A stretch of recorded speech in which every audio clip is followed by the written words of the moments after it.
That's all agreed. Just a little bit of housekeeping to go over now. I'm hoping that everyone can hear me well. I've muted you all, apologies, just to avoid background noise, and you'll be continued to be muted throughout the webinar. If you'd like to take part in the Q&A or you have any other questions, please use the chat box. There's quite a lot of us in the webinar, so I just didn't wanted to make it so it was manageable for everyone and everyone got a chance to have their say. When you send your messages in, I will read them out. So the way you use the chat box, in case you haven't used Zoom before, it's just to the right-hand side. And you can send a message either directly to me, which will come up as the EAUC host, or you can send it to everybody. Just a reminder, if everybody could set their usernames to their first name, surname, that would just make things a lot easier for if you use the chat box.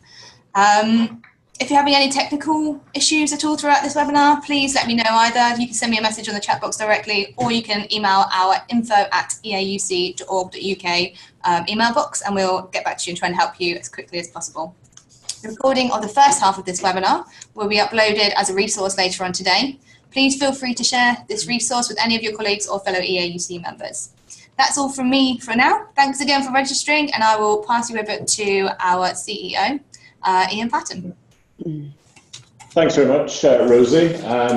Great organisation, getting our biggest webinar ever up and running. Thank you, well done. Welcome everybody. My name is Ian Patton. I'm the CEO of the EAUC, and this is a really important webinar for us. And we're going to try something new, where we split it between delighted that we're having government representative here, but then balancing that with member-only consultation. So this is a big event. Really glad that some of the tech colleagues can join us at their conference in Bristol. Was hoping that Richard Murphy, the Managing Director of Tech, could join us directly, but I think technology might be not possible. But I'm delighted that Jane White, the Executive Director of AUDE, has joined us to give their perspective. And actually here in the room, I'm actually at the University of Edinburgh, and I've got Dave Gorman, Director of Social Responsibility and Sustainability with me. So I think it could be really interesting having a Scottish insight here, given the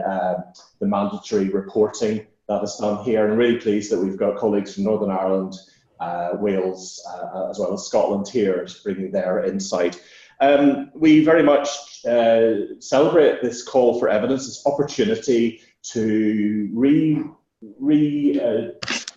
re-steer leadership for carbon emission reduction. Many of us, with the change of FHE, have carbon management plans, which will conclude in 2020. So where is leadership now? Where is the drive? Where is the vision? So Jane, we're delighted to have the opportunity to hear from you today, and Claire, and we'll hand over to yourself now. Thank you very much. Okay, well, thanks very much, Ian, and the EAUC for inviting me to this discussion today. I really appreciate the opportunity. And I don't plan to speak for very long, because actually what's very important for us is to hear from you, and that is the purpose of the call for evidence. Just a little bit of background. Last month, government released its Clean Growth Strategy, which is government's plan through the 2020s to meet our obligations in the Climate Change Act, and particularly the challenges that lay ahead in carbon budgets 4 and 5. We're really pleased that the public sector has quite a prominent part in that strategy, and we really do believe that the public sector has a real responsibility and an opportunity to be a leader in reducing carbon emissions, as well as saving a significant amount of money for frontline services. The public sector also has a real role in demonstrating best practice and promoting transparency over emissions reporting. And I think that aligns with some of those common goals that you have at the EAUC about being a role model, driving and advocating and sharing knowledge and expertise across the sector. In central government, we have a set of emissions reduction targets included in the Green and Government commitments, and we're currently on target to meet a 32% reduction in greenhouse gas emissions by 1920. And we know that other parts of the public sector, such as HFE and Sustainable Development Unit in the NHS, already have a set of targets in place and encourage organisations to meet that target. But what there isn't is a common target that covers the whole of the sector. And so in the Clean Growth Strategy, what we did announce is that we're going to introduce a voluntary target of a 30% emissions reduction in greenhouse gases by 2020-21 against a 2009-10 baseline. And that the first reporting period for that would start in April 2018.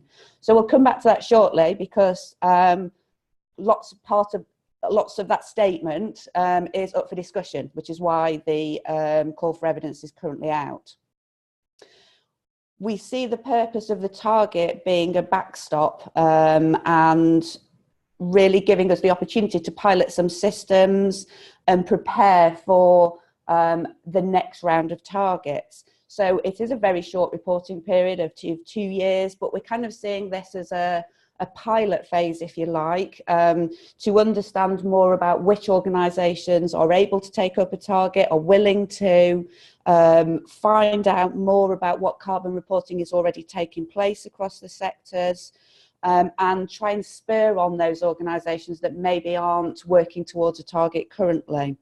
So through the call for evidence, what we're trying to explore is the appetite for this target, and try and create some more drive and some pressure to take action.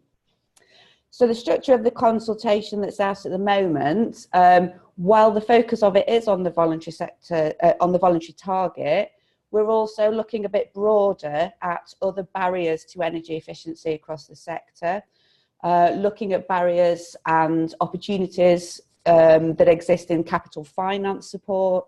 But also what we're hearing a lot from the sector is there are issues around capacity and capability. And that's often an area where a lot of organisations need the support. And then at the end of the document is future options. So what else can government do? We're aware that there are a lot of barriers to energy efficiency. A lot of the data that's in our call for evidence is from the Building Energy Efficiency Survey, which is a snapshot of time, so 1 year, 2014-15, and it's a survey of non-domestic buildings. And this tells us that a lot of the barriers that organisations are facing tend to come into 3 main categories. First one being behavioural, so lack of interest in energy efficiency and conflicting priorities. Economic pressures, so the upfront investment costs or maybe long payback period of measures, and organisational barriers, so complex decision chains or lack of decision-making control. So we want to understand more about how we can help organisations to overcome those barriers in order that energy efficiency and saving carbon becomes a priority in the sector. So really we need your assistance in understanding the sector as a whole, because it is very diverse and the barriers are different and the challenges are different across the sectors. We also want to understand more about your thoughts on the public sector and universities' role within that, because obviously there is some conflict around whether universities should be public or private sector. So you'll see a lot of the language in this document does talk about the public and higher education sectors. So, you know, that's also quite an interesting topic that we could talk about.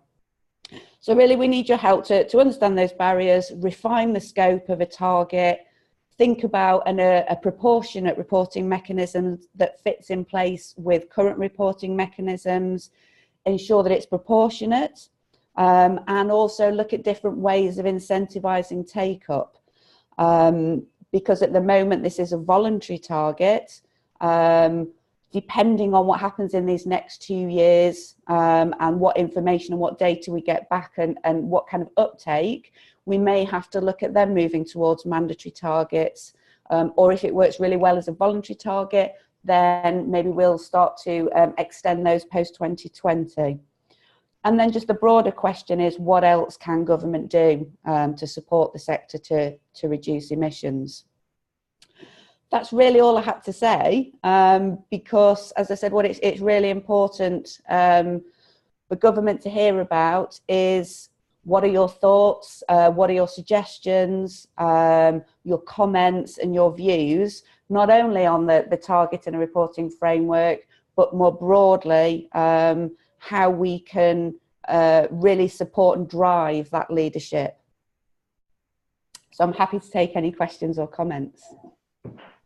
Claire, excellent start. Thank you for that. So as Rosie says, we're going to take questions through the chat system. So please do put in your questions and comments anytime, and Rosie will actually lead on presenting those to Claire or to myself. We're going to bring Dave Gorman in, and then we'll move to AUDE and Jane. And if Richard Murphy is on the line, if you could just sort of make a comment on the chat box, and Rosie will give me the nod to bring you in. But let's go to Scotland, because Scotland have had are ahead of the curve here, and have had voluntary reporting, and as we will hear, move to mandatory reporting without a clear target as such. But let's just ask Dave. Dave, how has that impacted on us? Because there's some excellence in the sector, and many of us at next week's Green Gowns are going to be celebrating that and that leadership, but none of us want to be set up to fail. Dave. Thanks, Ian. Morning, everybody. I'm not sure about that we're ahead, but I can certainly tell you the Scottish experience. So, and I used to be the head of strategy of the Scottish Environment Protection Agency, so I was heavily involved in some of the early thinking on this, the latter part of last decade and the early part of this one. So Scotland passed its own Climate Change Scotland Act in 2009, and there was a lot of pride at the time. It was passed unanimously, so there was no abstentions and no objections. So this was a cross-party piece of legislation. The target at the time was 42% by 2020 across the whole country, and that was met early, and so the target is now being moved to 50% by 2020. Much of that progress has been in power, just like in many other parts of the world, and I'll come back to that. One of the things that was different about the Scottish Act compared to the UK Act is that the section Part 4 of the Act places duties on public bodies, and particularly Section 44 of the Act. And I used to be heavily involved in legal stuff. It's a reasonably strong duty. It's not the strongest you would get, but it's not the weakest either. And what Part 4 requires is that all public bodies, in exercising their functions, must act in a way best calculated to contribute to delivery of the Act's emission reduction targets, and to do something similar on adaptation, and in a way that it considers most sustainable. But it's the first part of that duty that's the strongest, that you must act in a way best calculated to meet the government targets. That means, in theory at least, nobody's ever done it yet, that outside parties could take a legal challenge to decisions made in the public sector. Now, it hasn't happened, but it's a possibility.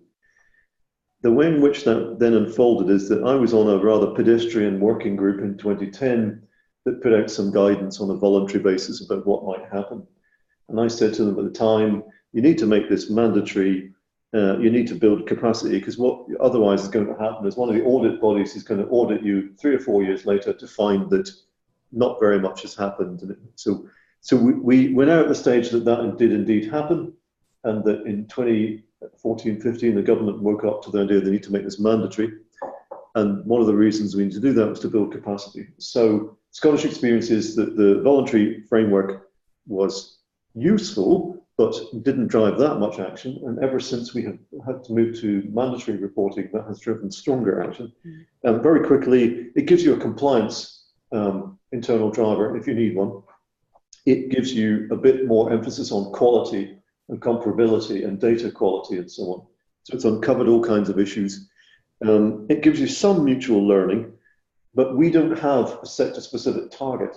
And so people either chose the national 42% or go their own way. So although we have now more rigor, if you like, in terms of the reporting side, we don't have this target. Final thing just to be aware of is late in the day, I intervened very grumpily because this applies to universities, agencies, health sector, local government, who all work on an April to March timeframe. So when they said, well, it's 6 months from the end of the financial year, you've got to report. I was saying, sorry, October isn't 6 months from the end of the year, and I'm going to write to the Minister right now, unless you change the statutory instrument, you're just about to put in Parliament. And so we've got 1 extra month. So we have a real problem in the sense that we have to get this data in by the end of November.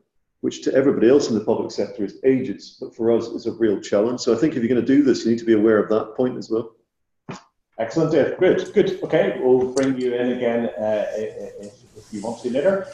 So questions to Claire or anything David said stimulated you? Yeah, Jane, I've got. Sorry, Karen. Sorry.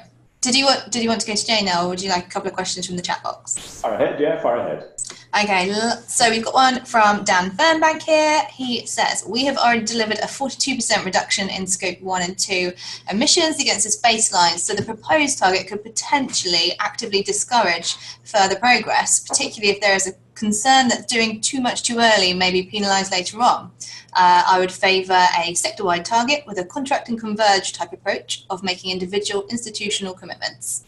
More of a comment than a query, but that's very helpful, I'm sure, for you, Claire. Yeah, and I mean, I'm happy to talk about why 30%, and we certainly don't want to halt ambition in any sector.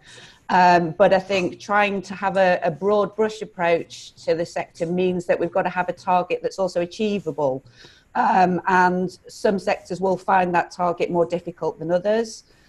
We wanted a target where organisations would have to take some action, but that it wasn't too difficult for them to do that.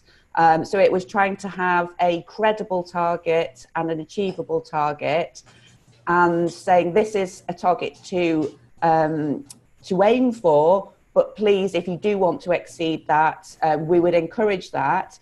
And one of the reasons we would want to encourage that is so that those organisations that do wish to exceed the target would be able to share those experiences across the sector. And that's a lot about what we're trying to do, is mobilise action across sectors that aren't actually doing a great deal at the moment. We know that some sectors are, and some organisations and some areas are doing an awful lot, and we want to be able to share that learning across the sectors. And so the target in itself, I wouldn't say it's arbitrary, because it isn't, but it's something to aim towards for those that are finding it difficult, something to exceed for those that are finding it easier. Brilliant. We've got a few more questions here. So Richard Bettel, he says, we already have 3 reporting periods for carbon emission: January to December for EU ETS, April to March for CRC, and August to July for HESA. I would prefer for reporting to align with HESA timeline and use HESA reporting. Yeah, I mean, you know, CRC won't be around for much longer. I think it's 2018, was it 2019, where CRC comes to an end, and our business colleagues are working on a kind of simplified and streamlined reporting system that will replace CRC. Yeah, again, we want to align with what's already happening, because it's a voluntary target. If we then put in a completely different reporting period, then that's very easy for organisations to say, well, you know, I'm not going to do something different. So I acknowledge that. I've made a note of it, and that's something we'll take into account when we develop the guidance. I'll just read one more and then we'll go over to Jane. Andrew Bryers, who said, any idea of targets post 2020-21, as we already reduced by 55% absolute, or 33% if we take hauls out of baseline? So similar to Dan's comment before, he needs future targets to keep momentum. Yes, and we're quite fortunate that our new minister was quite ambitious, and is thinking quite ambitious, and she suggested a 50% target by 2030. So yes, we will definitely keep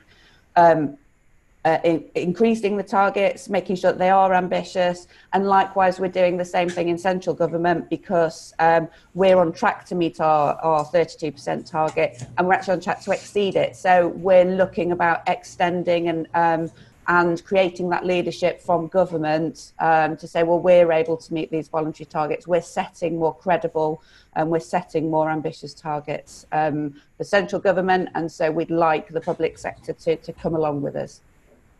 Claire, that's really helpful. Thank you. Keep the questions coming in. Rosie will relay those, but let's hear from Jane White. Jane, welcome. many of the people here are line managed by directors of state, so very interested in your perspective. Good morning, everybody, and thank you, Ian, for inviting us onto the call this morning. So the Association of University Directors of States are really very supportive of government-led initiatives into carbon reduction and the scope of emissions. I think from talking to my members more recently, some of the questions, queries, or reassurance that they're asking for is twofold, really. One is those universities that have been hugely proactive in this area already and have achieved great things, I think are nervous that a 30% target might actually be very difficult to achieve. And they would certainly not want to be seen as failing to hit a target when the work previously done is so good, and that would therefore kind of be not seen. And the other area is around the complexity of the higher education sector, is that some might find this easier to achieve than the others based on the nature of the work and that's going on their particular campuses. So in terms of the types of research and things that are happening that are quite energy intensive. So that nature of complexity was also considered. Thanks very much, Ian. Claire, any comments you'd like to make?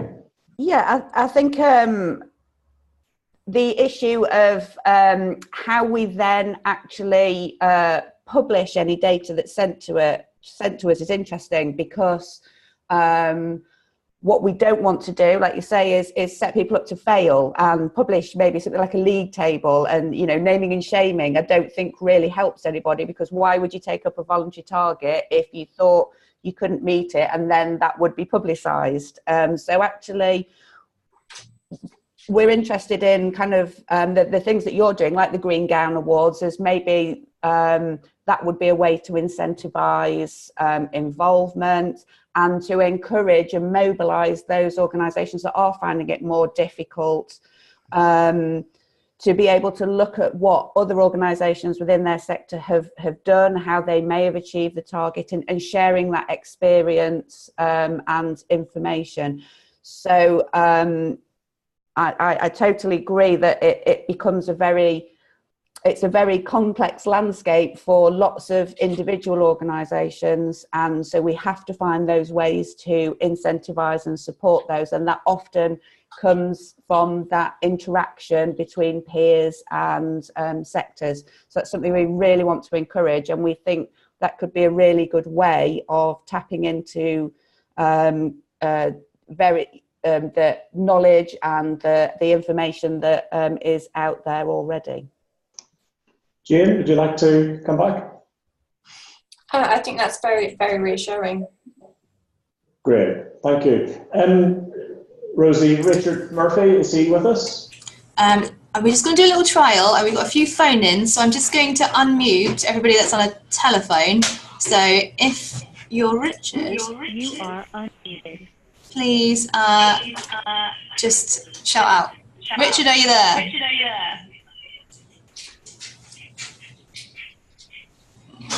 Doesn't sound like it. No. Okay, good. Rosie, Jane, thank you again for that. We really value the AUD perspective. Rosie, do you want to pick up the questions while still with us? Yes, let me go to some of the questions. So we've got a few more come in. Leeds Trinity University, what are the guidelines for individual organisations to try and achieve a targeted contribution, e.g. 15%? And are there any penalties for failure to achieve, as this could be difficult for smaller institutions to achieve? Definitely not penalties at this point. And I think it comes back to what we're trying to achieve here, and that is actually within up to 2020 is just to gather more evidence on what is happening across different sectors. Because once we have that evidence, then it gives us a real opportunity to either set more ambitious voluntary targets or make the case for a mandatory target.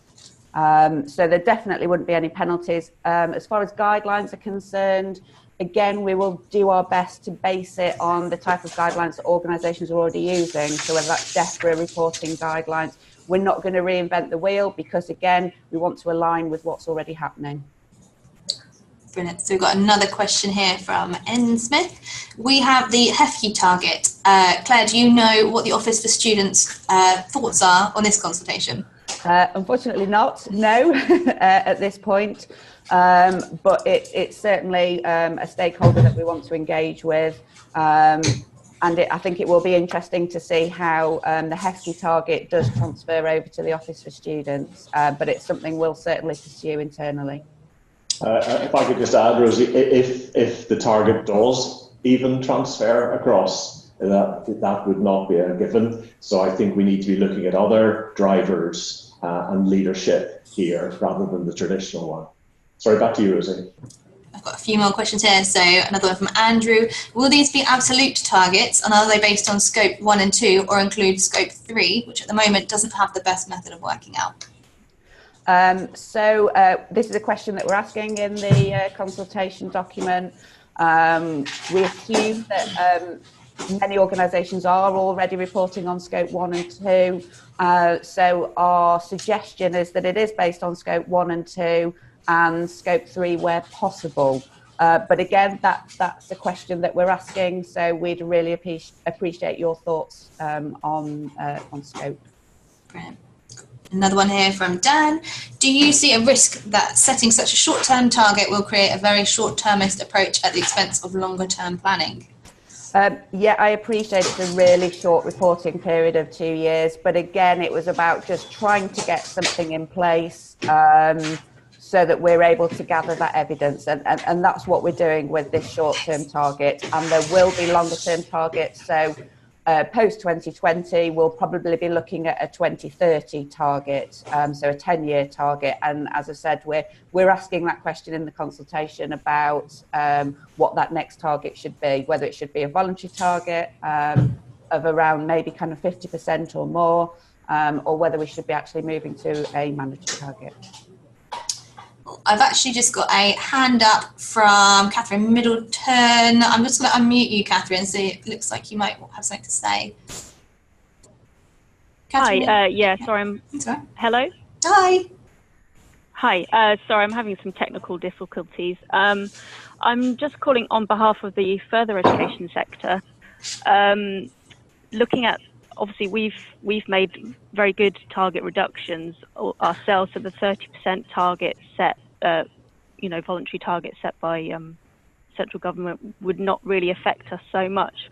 But I'm thinking more of the sort of other drivers for particularly our sector, such as Ofsted Common Inspection Framework and that kind of thing that might tie in more to particularly further education, that might we might be able to put targets within there, or something aligned to that, because that's the sustainable development side of it has actually gone out of Ofsted inspections.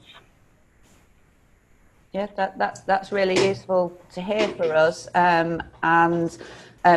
I guess, Rosie, you'd be able to circulate my email address, and if there is anything outside of the consultation document that you think it is worthwhile us knowing about, please contact me. I'm more than happy for any of you to contact me outside of this forum. Thanks, Claire. Sorry, Dave Gorman, got a comment?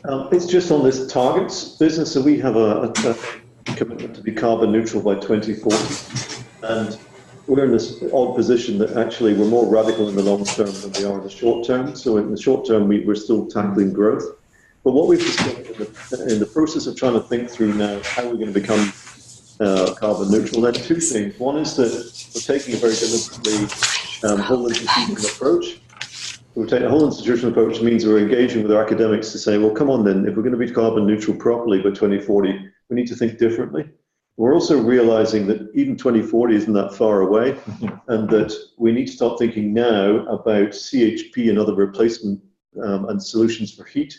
So I think it's worth being aware that even 2030, for power, that's fine, but as soon as you start thinking about transport and heat, you need to think a bit longer term about the target, and I think you need to report scope 3, because if you're being honest, if you're an international university, flights are a hugely important part of your impact. And so that was why I would urge is people to think even beyond 2030 and begin to start thinking now about what they're going to do to get there. Dave, thanks. Really good to hear the FE voice as well. So Claire, do you want to comment then back to Rosie? Yeah, I was just going to say that we very much agree with a shift really in attitudes and thinking, because when it comes to decarbonising heat, we have very big challenges ahead. And while it's difficult for some organisations now to make that business case for energy savings, it's going to become even harder as we move to those measures that are more expensive and have longer payback periods, and so aren't as appealing to kind of finance managers, etc.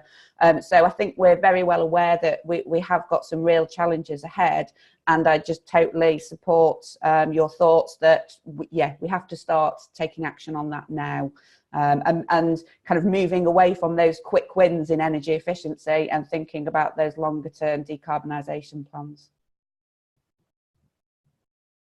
Brilliant. We've only got a few minutes left, so I'll just try and get through some more of these questions, and any questions unanswered I'll send to Claire privately and get back to you individually. Andrew Thomas, could the target be designed in the same way as the process adopted at COP21 for the sector to coordinate itself to define individual institutions' contributions? Yeah, I think that's a really interesting question, and I think, you know, the kind of behind like the industrial strategy, there really is that localism agenda as well. So again, share those views with us, because I think they're quite interesting about should everybody's contribution be taken into account? Should it be sector specific? Should it be citywide? Should it be a certain geographical region? So very interested to hear your views on that. So please do send your comments. Brilliant. We've got another question here from University of Greenwich. Are there any incentives that central government agencies can use to help us get more attention and action from our senior management teams and decision makers? Originally, the Housekeeping capital funding incentives seemed to help, though now such incentives seem to have largely disappeared. Yes, again, that's something that we're asking within the call for evidence about capacity and capability. And I'm aware that the Scottish Government, they did have a fund for organisations that funded kind of technical assessments, lift assessments of buildings, help energy managers to build that business case and kind of took them through that process. And I think there is a real gap at the moment, because there might be some capital support there and there might be an energy manager there, but actually getting from the stage of identifying projects and building that business case, that's where we think there is a real gap to support. So again, expressing those views in the call for evidence about those different types of options that we can look at and develop policies around that. Brilliant. I've got another one here from Tech, so the Energy Consortium. They have asked, what contribution can taking a renewable tariff on energy supply agreements make to these targets? That's a good question. I think at the moment we're very focused on energy efficiency because we're well aware that organisations are looking for those kind of quick payback periods. So it's a good question. Again, put it in the put your comments down in the consultation, because again that comes to those questions and those challenges ahead around longer payback periods, and how we are going to have to shift that thinking. So really good point. Yeah, please put that comment in the consultation. Right, I'll just read out another two comments we've got here, and then I think we're going to have to think about that second half of the webinar. So another comment we've got here from Abigail Dombey. We do seem to be lacking in stretch targets. If you've already achieved a 50% reduction by 2020, there's little to encourage further reduction for 2030. Kat Thorne says, many of us share estates with other public sectors, be it other universities, NHS, etc. At King's, it is approximately 1/3 of our estate that crosses over with NHS, so we would want clarification on how to report this. HESA reporting has not moved on, does not currently provide clarity on this, and we are aware that some universities include in their baseline and some don't. We would want clarity on this aspect. Yeah, again, I totally agree. You know, the move from Cabinet Office to have one public estate and shared services within the building and where that responsibility lies. is something that we will consider and we will aim to address in any reporting guidance. Again, any suggestions on how best to support that are greatly received. Brilliant. Any other questions I will put to Claire privately and send you individual responses. Claire, that was excellent. Really grateful to you for making the time. If there are more questions, Claire, I'm delighted that you'll take those and we'll feed those back to the delegate. Yeah. So Claire from the Department of Business, Energy and Industrial Strategy, thank you very much. Also thanks to Jane from AUBE, and thanks to Richard and colleagues at Tech and to the colleagues who are actually setting up the relay of this to the Tech conference. I think there's around 80 people registered for this event. Huge interest, reflecting the sector's interest, commitment, innovation, ambition, concerns as well. But we are actually committed, Claire, to being part of the solution and to showing leadership. So we look forward to working with you. That's great. Thank you. Thank you. I'll hand back to Rosie to the next section, which is for members only. A really innovative bit of polling about to happen. Thanks, Rosie. Brilliant. And thanks, Claire. Right, so Claire has now left us, I believe. We are now moving on to the second half of the webinar, so please don't leave. For EAUC members only, we will not be recording this, so I'm actually going to press stop recording right now.